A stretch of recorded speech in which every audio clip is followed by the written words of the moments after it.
Would you look at that rubbish?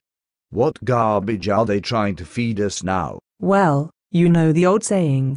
Garbage in, garbage out. Yes, I know all that. In fact, with a brain the size of a planet. Sorry. Wrong movie.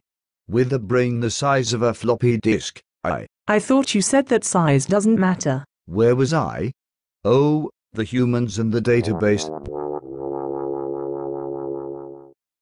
They haven't a clue what they're going to do with it. They haven't worked out their business processes at all. Not even in a basic format? You know perfectly well that you can't model information flow using BASIC. Sorry, my bad. He jumped right into those flow diagrams, pushed a few icons past them.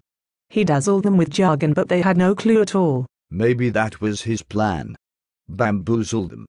Then he could create the design that he wanted in the first place. Oh, sneaky.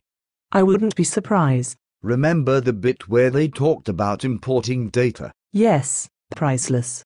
What did Doug say? I don't want to import anything. I won't have any of that foreign muck in our database.